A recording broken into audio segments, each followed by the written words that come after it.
Dr. Chen-Ning Yang, a Nobel laureate in physics, is the Albert Einstein Professor Emeritus in Physics at Stony Brook University and the founding director of the C.N. Yang Institute for Theoretical Physics at Stony Brook. His good friend, Dr. James Harris Simons, is a renowned mathematician, investment advisor, and philanthropist.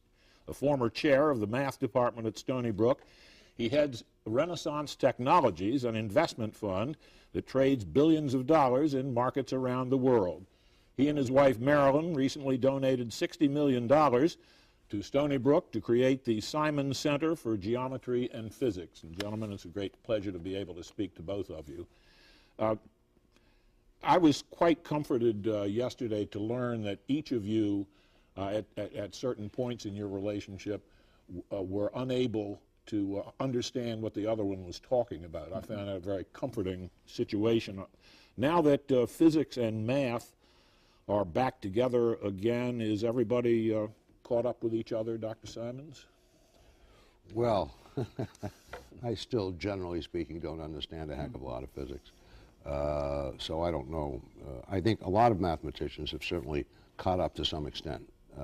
People who are interested in these particular areas, which do center around geometry to a large extent, have gotten more familiar with the physics lingo, at least, and what they're after in many respects. And I expect the same is true on the physics side. How about Dr. Yang? Do you now understand what the mathematicians are talking about? Mostly not. But let me explain. Math and physics, and in fact every discipline, has now become very big subjects of investigation. In contrast to 100 years ago, each covers now much broader territory than before. So when a mathematician talks to me, most of the time I cannot understand.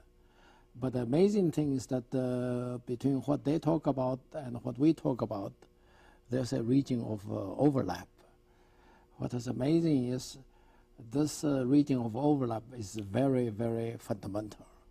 And it's mostly related to the geometry part of mathematics. So although it is only a small fraction of both mathematics and physics, it occupies an essential position in both, sort of at the source of the lifeblood of each.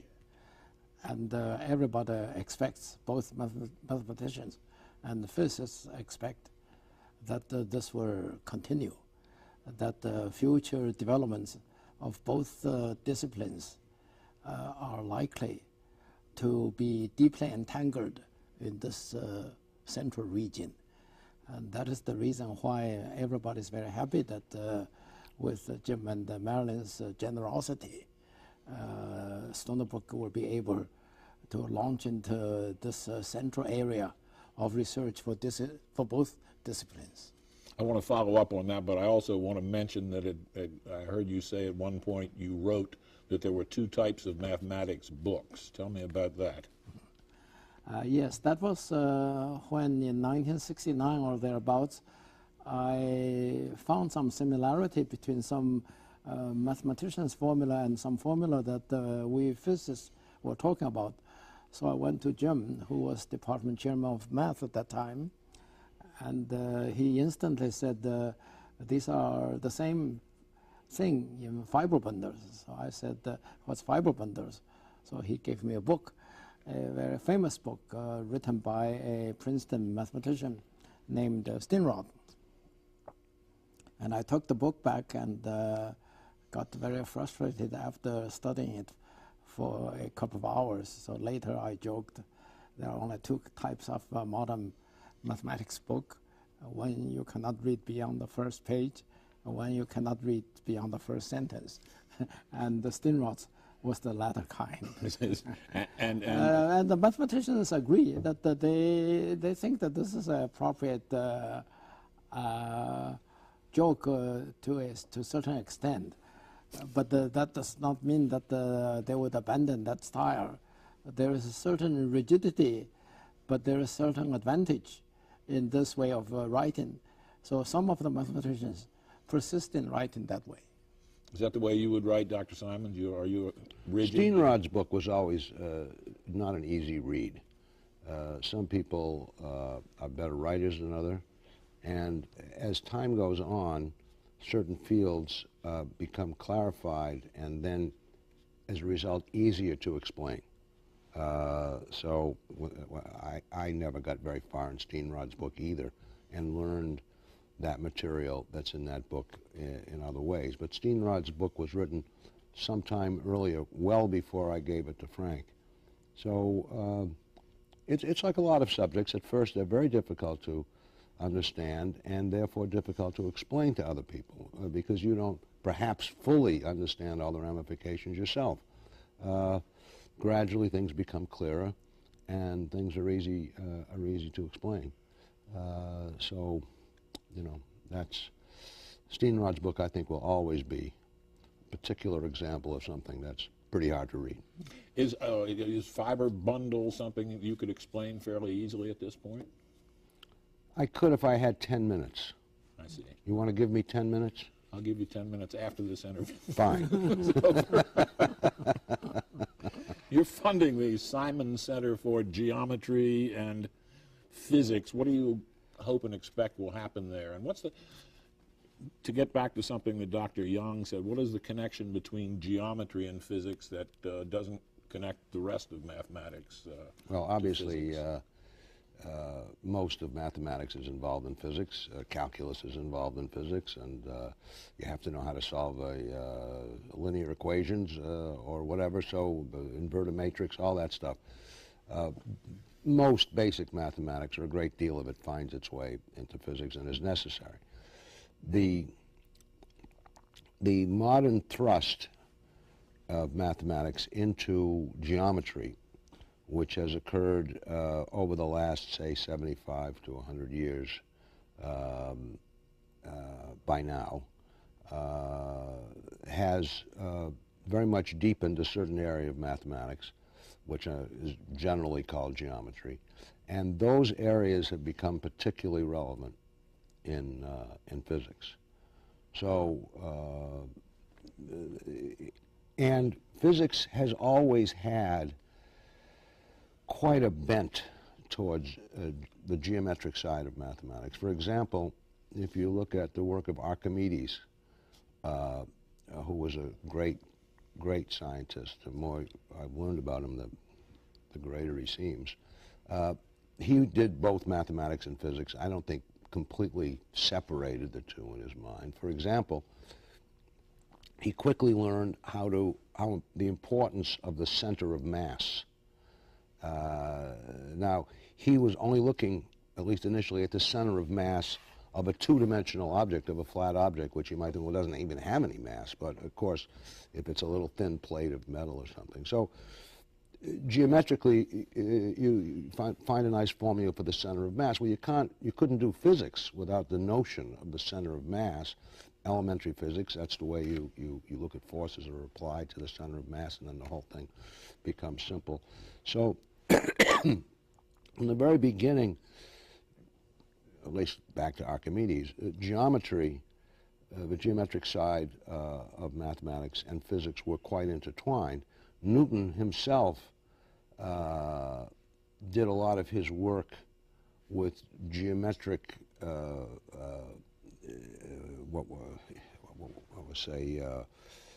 stimulation and inspiration, and his writings involved a lot of geometry and depended on that quite a lot for the physical intuition. So there's nothing really new about a geometry and physics interaction, except how these very advanced areas of both subjects have become so intertwined in the past, say, 40 years.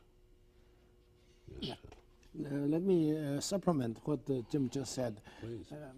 As you said, traditionally, physics and mathematics had deep relations, especially physics with geometry. And in the 19th century, Maxwell wrote down Maxwell's equations. That's the greatest piece of physics in the 19th century. And if you read what he wrote, he was thinking deeply geometrically. However, the person who explicitly stated that the physics has to be geometrized was Einstein. Einstein first did this in the beginning of the 20th century by geometrizing the concept of gravity. Gravity used to be thought of as something that two bodies would attract each other at a distance, and that's started from Newton's times. Einstein converted that into a geometrical theory, a completely geometrical theory, and that's called general relativity. That's one of his great achievements. More than that, after that, he then said that not only should gravity be geometrized, as I did, but other forces in nature should also be geometrized. What is meant by the other forces of nature at that time? It means electromagnetism, electric and magnetic forces. Magnetic forces used to be thought of, you have a charge here, you have a charge here, they repair each other if they have the same signs. Like Newton's gravity, action at a distance. And Einstein insisted that this kind of electromagnetic forces should also become geometrical. And that was the beginning of the idea of gauge theory, taken up by one of the great mathematicians of the 20th century, Hermann Weyl. And he introduced the idea of gauge theory, which developed through all these ages to today, and it has a profound influence on the re-emergence of a common interest between the geometers and the physicists. In many ways, you two gentlemen represent this coming together of I would say physics and mathematics. we contributed to the beginning of it. Tell me about Would that. you agree with that? Yeah, I think we contributed to the beginning of Tell it. me about that. Well, from my point of view, when I came to Stony Brook, Frank was good enough to tell me some of the things that he was doing, and since I knew so little physics, they went right over my head. But at a certain point, I realized that what he was doing involved mathematics very similar to what I was doing, or at least where I'd come from. He was depending or groping, in some cases, for mathematics which had been done 30 or 40 years earlier. And that was, at that point, I realized, hey, you know, we're using different words to say some of the same things and so on and so forth. So I got interested in, to some extent, in sort of interpreting some of these things to Frank and his colleagues. And he also told me about an extraordinary experiment called the Bohm-Aharonov experiment, which that would only take me 3 minutes to describe. Oh. Well, it's basically an experiment where you expect nothing to happen. Intuitively, you'd expect nothing to happen, and in fact, something happens. A coherent beam of electrons, you know, all with their frequencies lined up, you know, coherent light like laser and so, is sent around a circle by reflecting it and comes back and meets itself. In the presence of a magnetic field, you would expect that there'd be a twist, but the coherence would be shifted as a result of this magnetic field, let's say, that they're going through. But it turns out that these fellows, Bohm and Aharonov, did an experiment where there was no magnetic field present that the electrons could detect. It was confined, let's say, to a region way away from where the electrons were. So, but the electrons, if they had a brain, would not feel anything. They would just march around very happily and come back and find themselves upside down relative to their friends who were just coming, you know, whom they were meeting. And that was quite extraordinary.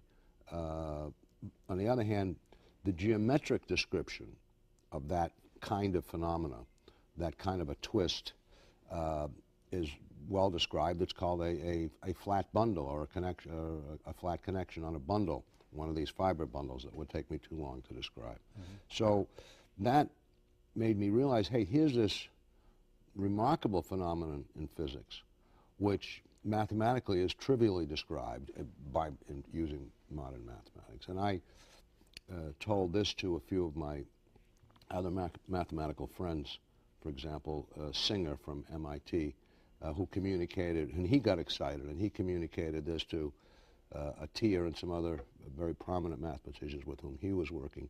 And so they at least began looking at some of the issues in physics that their approach to geometry and topology could be applied to. I think at the same time that Frank and I were talking, I expect there were others who were having the same kinds of discussions. I don't think we were unique in getting this going. It was the time was ripe, and so I'm sure there were others who were getting involved. Within a few years, I decided to try to make some money, and stopped. How'd that work out for you, by the way? Fine. Good. Sorry. Go ahead. You didn't ask Jim whether his ability to make money is related to geometry. Yeah, you could ask me that. And I intend to. And it isn't. I was wondering whether you had discovered some secret formula. No secret formula for producing things in the marketplace. Well, to get back to the center which you are funding, what do you expect out of that? I expect good science. I think because of the focus, we have a chance to see some very interesting developments there. I think I did it for one thing we did it because we wanted to make a gift to Stony Brook. I feel Stony Brook gave us a lot, and we were going to make a gift to Stony Brook of some sort or another in connection with their capital campaign. But this subject I began to realize this would be an excellent thing to use that money for. So we focused on this, and I'm hoping great results come, and a lot of people get trained, and it becomes a fount of knowledge in this area. And you must be very interested in that. Yeah, please allow me to supplement what Jim said. From the physics side, in the 20th century, starting with Einstein, Heisenberg, Bohr, through several revolutions, there was great progress. However, there is one nagging, difficult problem, and that is how to put gravity and the quantum mechanics together.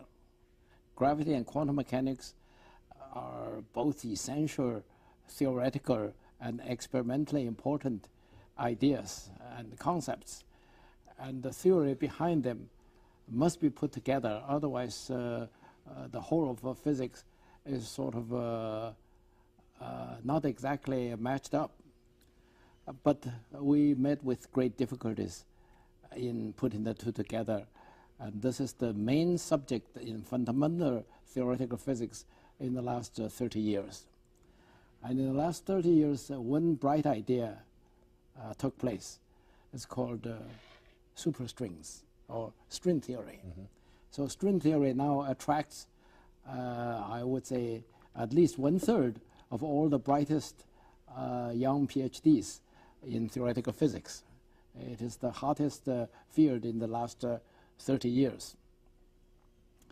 And string theory is deeply entangled with deep mathematics, and especially with deep geometrical and topological mathematics.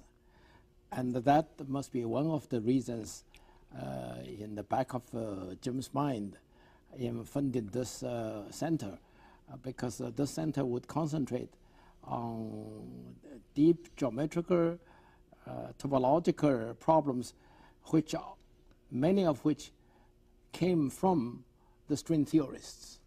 So I would presume that when they make appointments in the center, there would be people who would be working in geometry, who would be working in string theory, and who would be working in between the two.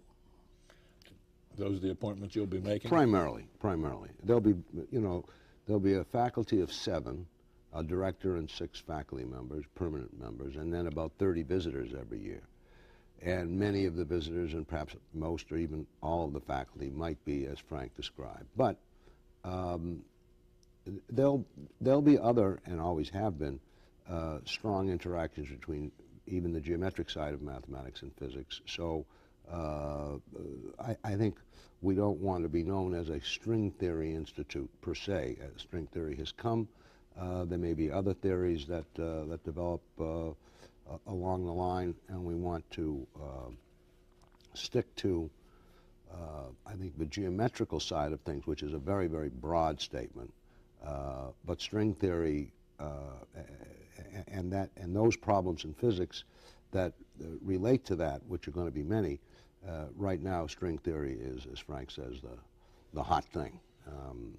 But it's morphing too. I mean, you know, what was string theory 20 years ago might not be recognized. I mean, it's developing, and there are experiments now being done in the new collider at CERN when it opens. I don't know if you know about this huge accelerator that will go online next year, maybe. I'm not sure. Perhaps if they do not get more funding problems. Okay, well, I ran to the rescue of Rick, but I don't think I'm going to run to the rescue of CERN, so they're going to have to figure that one out for themselves. You ran to the rescue of the one at Brookhaven National. Yeah, I did. You did. But CERN is of a high enough energy, and Frank can obviously say much more about that than I, but that at the edge of those energy levels, certain conjectures, I think supersymmetry is one, might be verified. So certain things in modern physics, in particular in string theory, might have some experimental justification as a result of experiments there. Frank, you must be able to say more than... Yeah, well, we are all looking forward to what will come out of what is called the LHC at CERN, which probably would come working, if not this year, next year.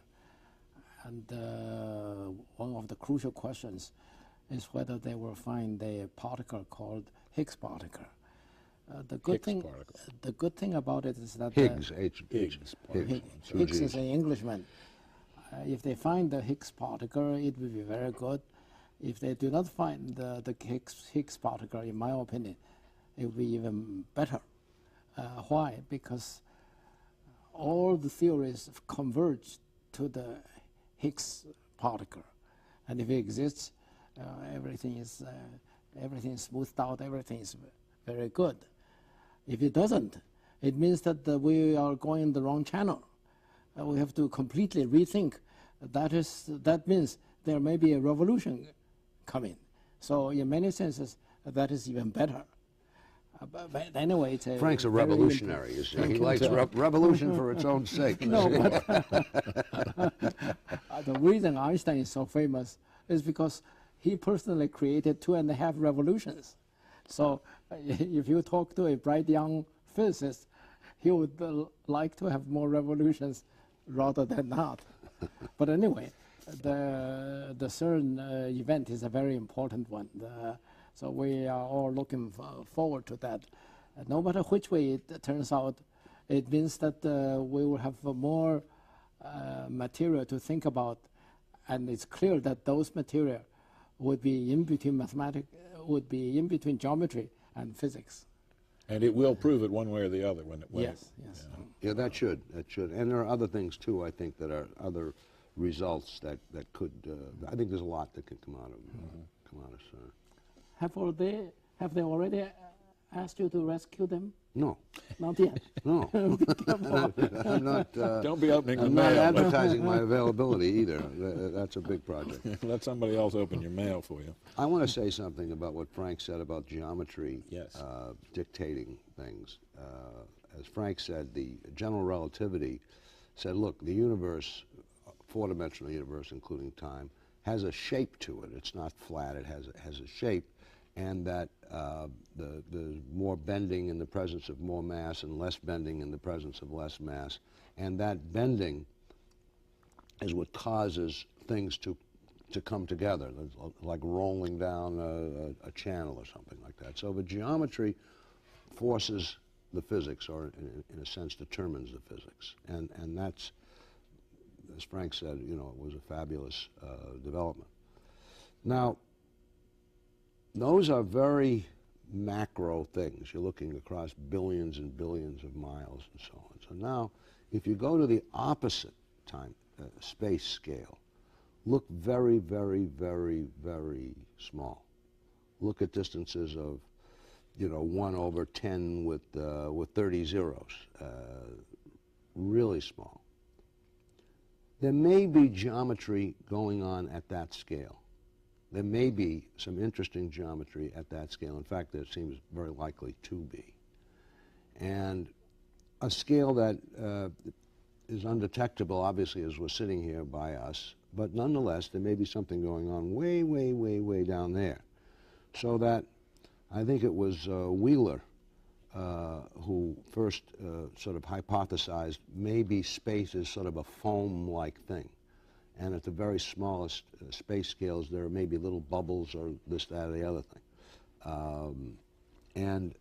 To the extent that something like that is true, then you might end up with a situation where the microgeometry of space drives quantum mechanics or some of the other physics. So it's possible that Einstein's dream, or Einstein's approach to geometry explaining the physics, could even end up at the micro scale.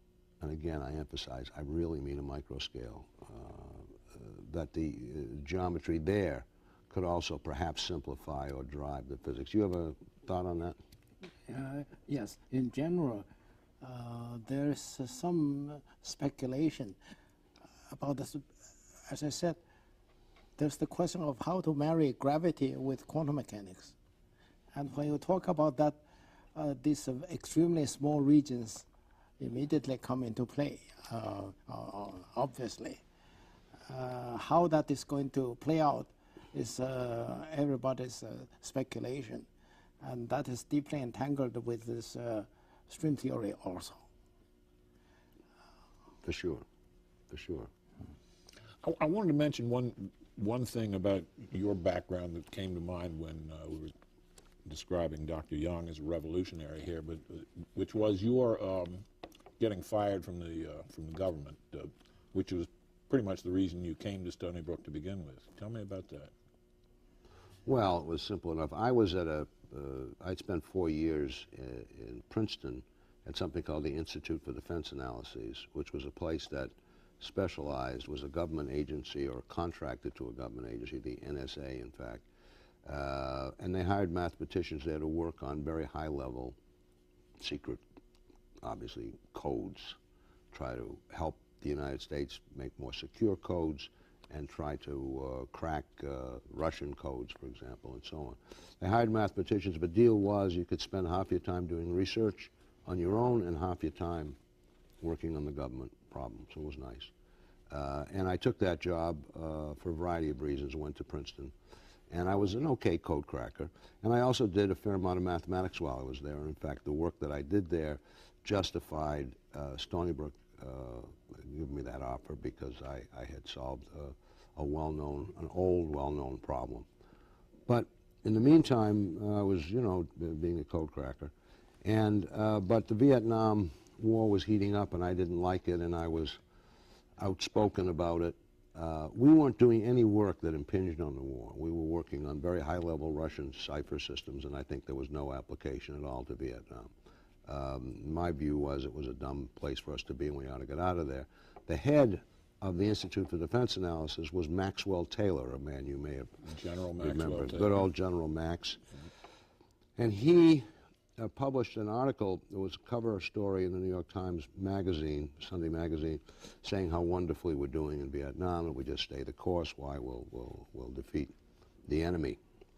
And I wrote a letter to the Times, which they published, saying not everyone who works for General Taylor subscribes to his view, and then I went on and gave my own view. So that sort of sat there like a lump. Nobody said anything for 6 months. And then I was really a wise guy in those days, and a reporter, or a guy who was purported to be a reporter, he was a stringer, in fact, for Newsweek, the magazine, said he's doing a story on people who work for the Defense Department who were opposed to the war. Could I interview you? What are you doing about this? I said, well, as a policy at IDA, you can spend 50% of your time on your own mathematics and 50% of your time cracking codes or whatever they do there. I'm not even sure I said that. And my algorithm lately has been, I'm spending all of my time in mathematics, and when the war is over, I'll spend an equal amount of time on their work so that I'll have matched it all up, see? So I said that to him. Then I went back to the office, and it occurred to me maybe I better tell my boss that I gave this interview. It was the only intelligent thought I'd had all day, but it came a little late. So I said, you know, I gave this interview. He said, gee, I better tell Taylor. He calls Taylor. Taylor said, fire him, and I was fired. So that was that. It happened. It happened in what seemed to me to be a microsecond. And the funny thing is that 3 days later, Lyndon Johnson announced he was not going to run for a second term. He was going to stop the bombing, and I figured the war was over. So I went back to my local boss, a very nice fellow, and I said, you know, why don't we just forget about all this? I mean, this whole damn thing is over. And he said, I don't think so. I needed a job. And I wasn't very worried about finding a job because, you know, I was obviously competent as a research mathematician, so something would come up. But the Stony Brook was very appealing to me, to be a chairman. I thought that would be a lot of fun, and it was. Mm-hmm. It was. In retrospect, all that was a good thing that happened to you. I think it was a very good thing, yeah. Sure. I met Frank, I met my wife, all kinds of good things happened. What was it about that war that you didn't like? Well, was it any war or just that one?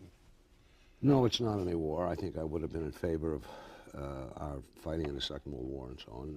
It's usually the example that everyone agrees is a justified war. I didn't think that there was such a big threat from the communists over there. I thought we were losing an awful lot of people. I thought we were taking our eyes off the ball that in America.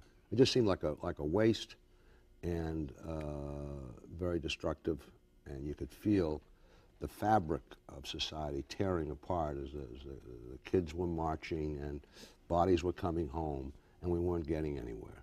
So it just seemed stupid to me. So, some year '68 was.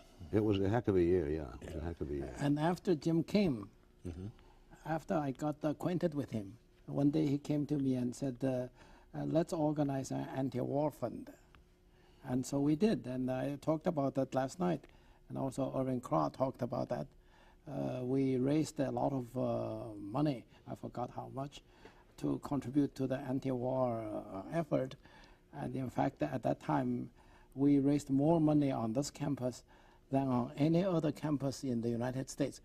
All these anti-war funds drives was springing up on all campuses, and much larger campuses like Berkeley and Michigan did not raise as much money as we did here.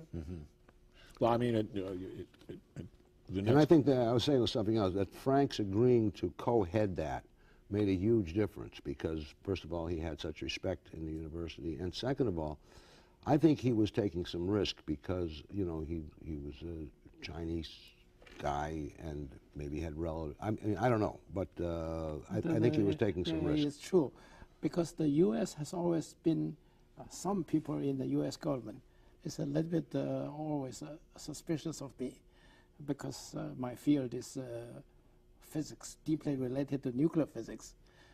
Edward Teller was my thesis advisor. Right. Oh, I didn't know that. And I was close to Oppenheimer. Oppenheimer, so I'm sure the CIA has my files this thick. And then in 1971, I visited China for the first time. The reason that I informed the Communist China, we might say. Right. What was known then as Communist China. China and the U.S. fought a war in first 2 wars, in fact. First in Korea, then in Vietnam.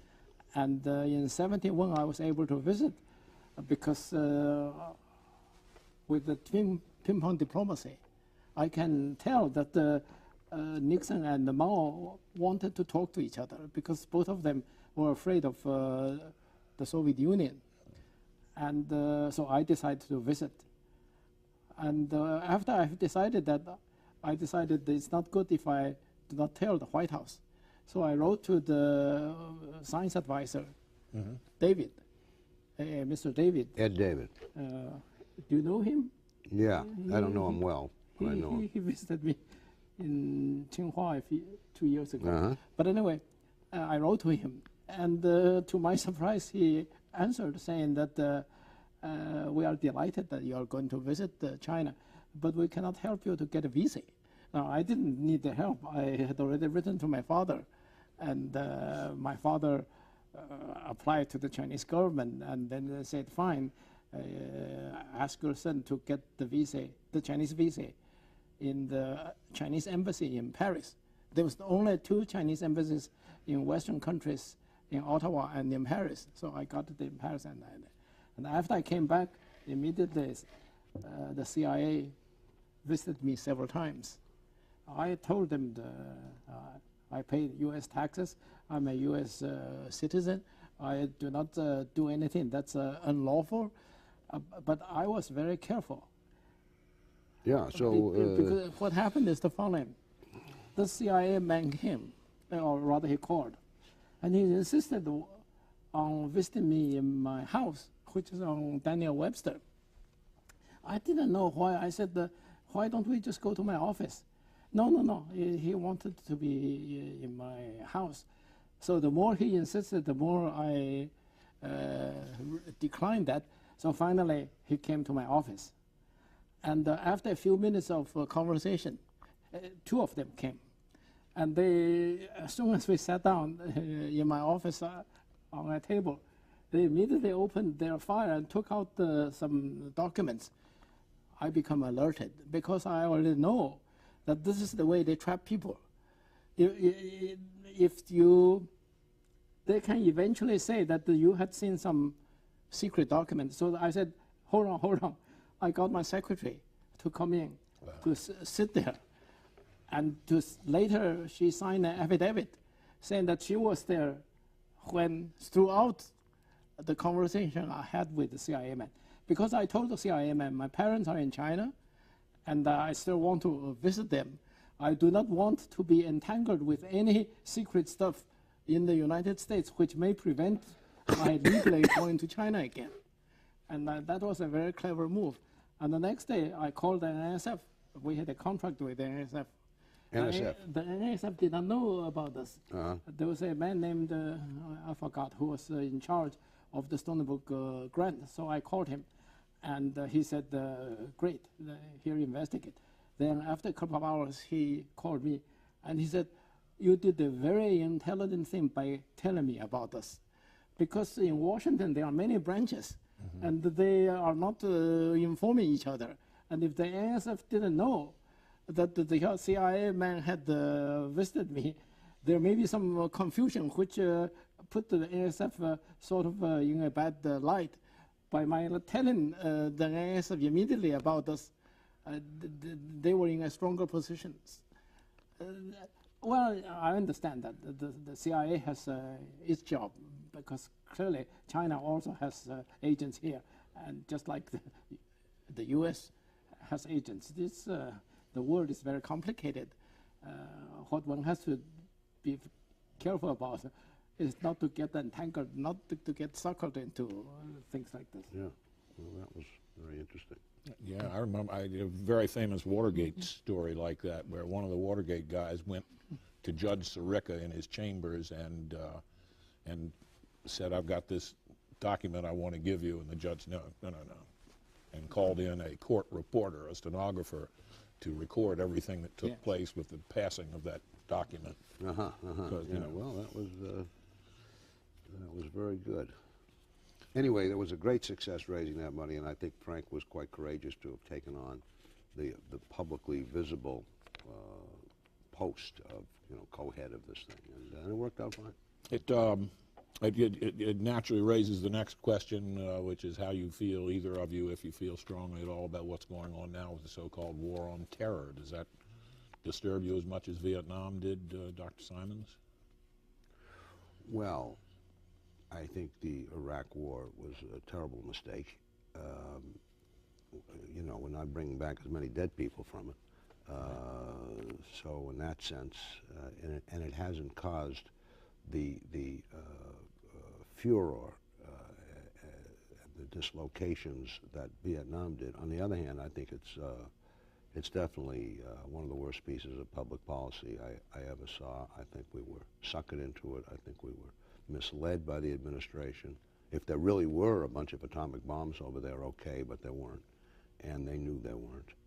So I feel misled, and now we have to figure out a way to wind that down and get the heck out of there. But it isn't simple. I mean, we can't.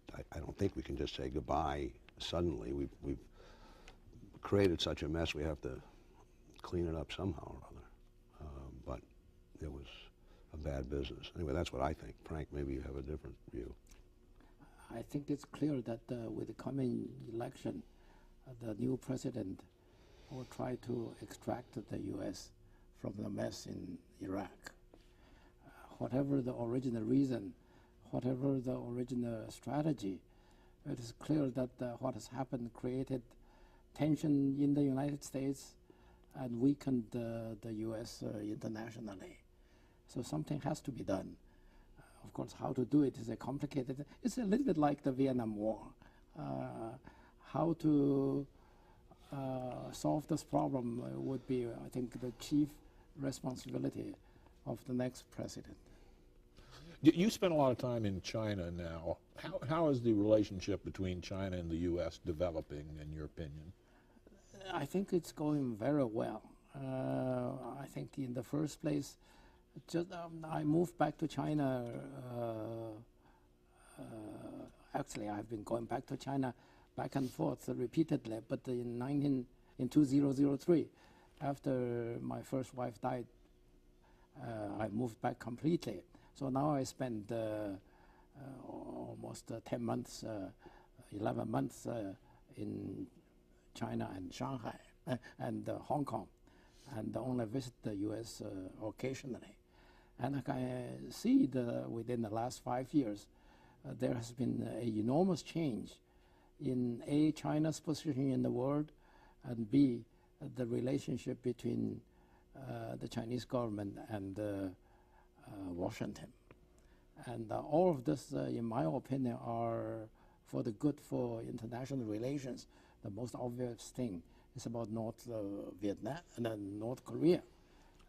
You know, this six-sided talk was initiated by the Chinese side, and it's clear it has not yet been successful, but it has already accomplished a lot. And I think it's everybody believes, I think everybody, including the North Koreans, that this is the way to go. Despite all the difficulties, it's making steady, although slow, progress. And without this, it could be very disruptive, could have led to a disastrous war. So I'm sure President Bush is very appreciative of this. There are, of course, lots of frictions. A country as large as China, which is trying to pull itself out of poverty, is meets with tremendous problems. I have said publicly that what China is trying to do is to compress in 40 years the progress made by the West in 400 years. And of course, when you do it with such a rate, it's bound to create problems. By the way, I should say here, and I told a story last night, I asked Jim to visit me in China in 2001, and Jim and Marilyn came. And afterwards, I saw him in Setauket, and I was very impressed with the short conversation I had with him. I said, Jim, how's your impression of China? It's his first visit. And he sort of paused for a few seconds. I realized that this has been on his mind, and he said, well, I think the problem facing the world today, the most important problem facing the world today, is poverty. And he said, here in my visit, I found 1.3 billion people pulling themselves up out of poverty by their own bootstraps. And that is a contribution not only to themselves, but also to the world. I think it's very clear that that reflects the thinking of a thoughtful person who, upon reaching a stage in his life when he can try to do something good for mankind, not just for himself, would perhaps think about. So I was deeply impressed by that statement. Okay. Dr. Simons, you've been involved in a number of philanthropic efforts, including healthcare in Nepal, including, of course, all the help you've given here to Stony Brook and to the Brookhaven National Lab. Tell us a little bit about philanthropy and how you go about making the decisions that you do. Well, the biggest single focus we have right now, we have a number of foci, but first of all, our foundation and our philanthropy is primarily based on scientific research. That is, supporting mathematics and science basic research. That's what and we spend 80% of our funds on that. One thing you didn't mention is the autism right. initiative that we have, and that's probably the biggest single project we have, and there we're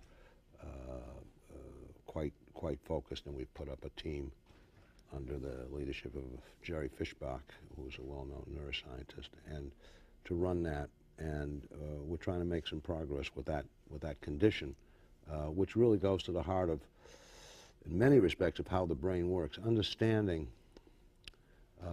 that condition is going to end up giving us a lot of understanding of how a normal brain, an unaffected brain works. And so it's quite scientifically very challenging. But basically, our approach is to support basic scientific and mathematical research for two reasons. One, because we think there's a lot of leverage in that one can do a lot of good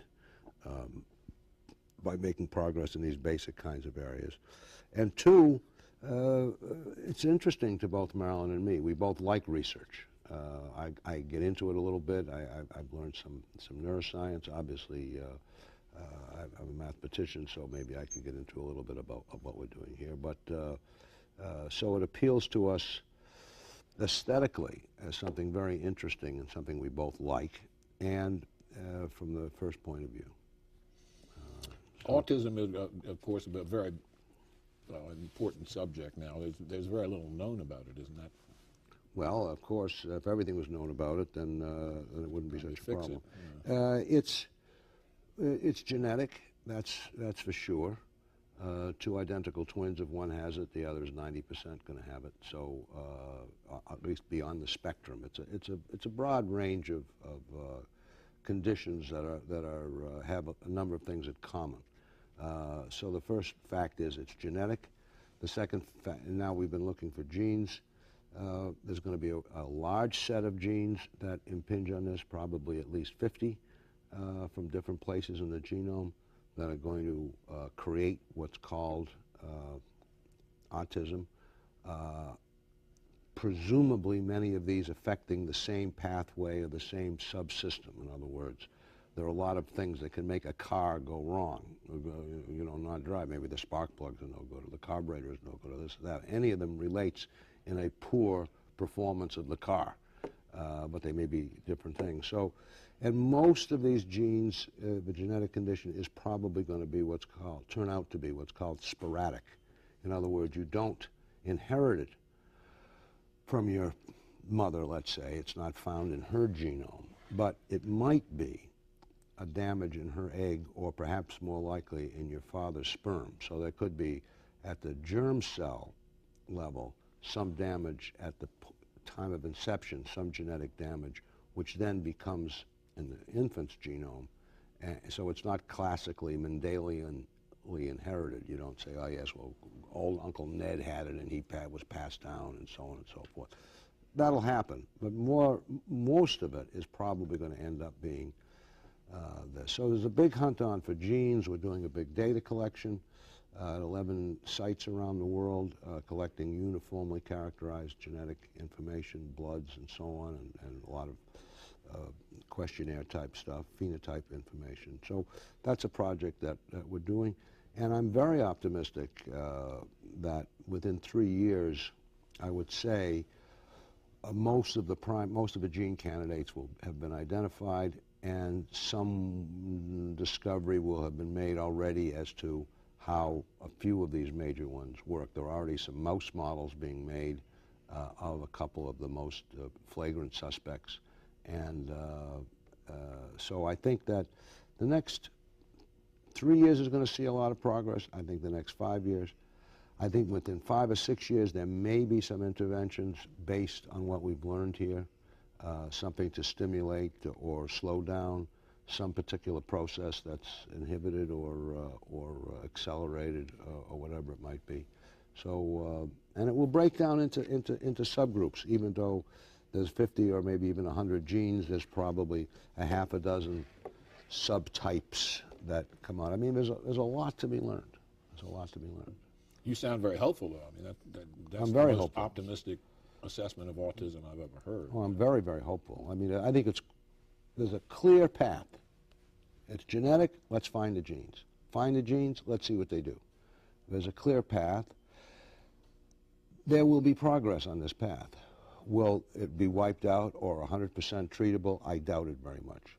Will a reasonable amount of it be treatable? I'm optimistic.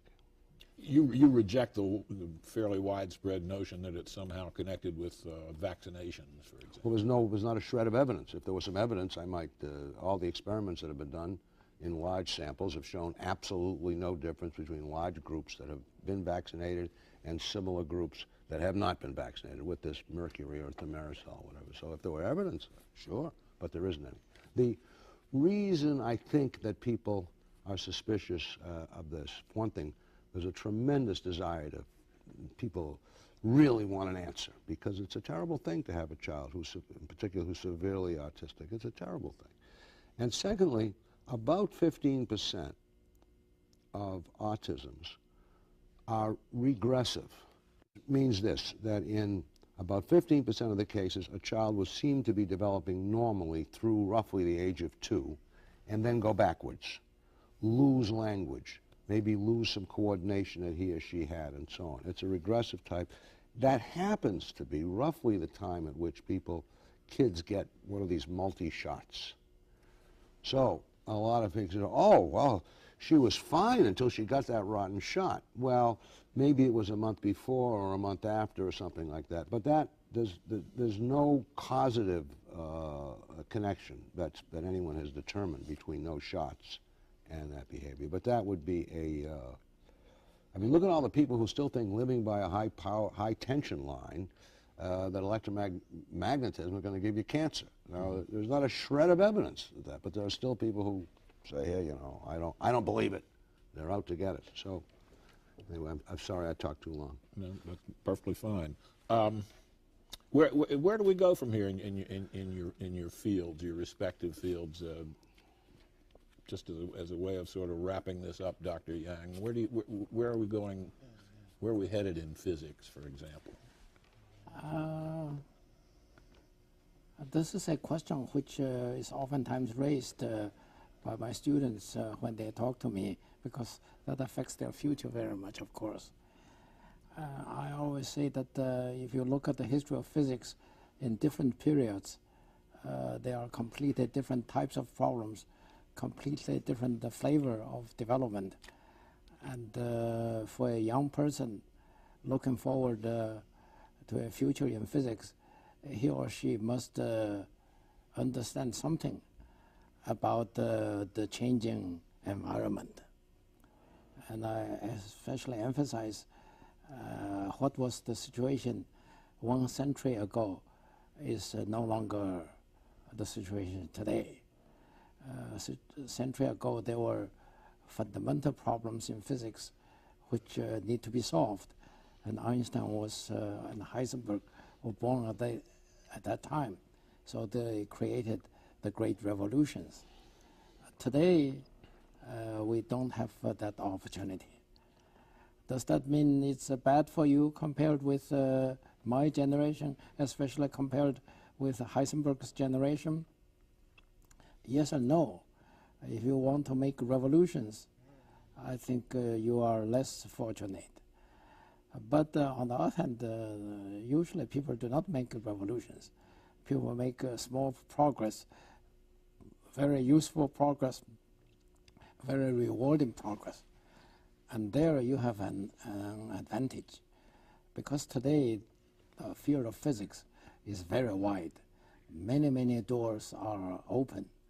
And if you go into the right door, you might make some very important progress in the field of lasers, in the case of superconductivity, in what I called this morning about the cold atoms. The technology advance makes it possible for human beings to explore matter in many more ways than it was possible for Einstein's time or for Heisenberg's time. So you should think of this as a challenge and as an opportunity. It's a different type of challenge. But if you ask me, is physics full of important future prospects?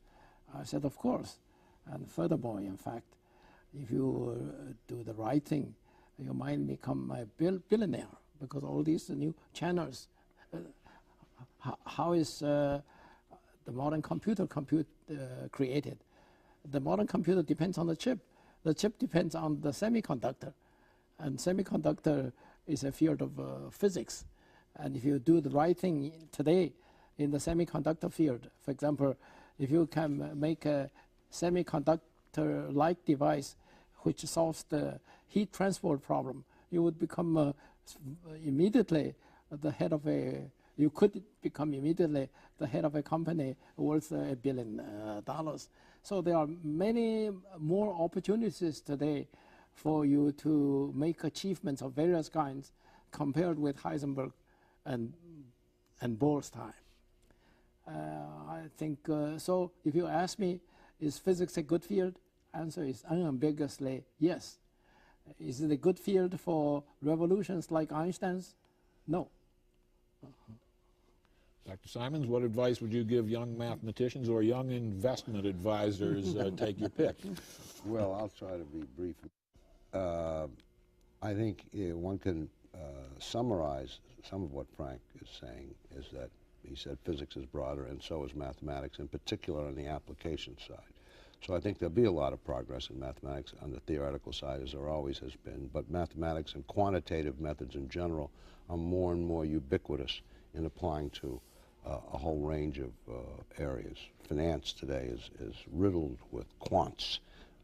Obviously, Google didn't even exist 20 years ago, and so on and so forth. So there are many, many opportunities for people in mathematics or with mathematical training, yes, to do great research, but also to do a variety of things. And in another interview, perhaps we could get on to our failures to educate the young people in the country, but it can't be now, because I'm going to go to the 2 o'clock lecture. I look forward to the next one. Thank you very much, Dr. Simons, Okay. and you too, Dr. Young.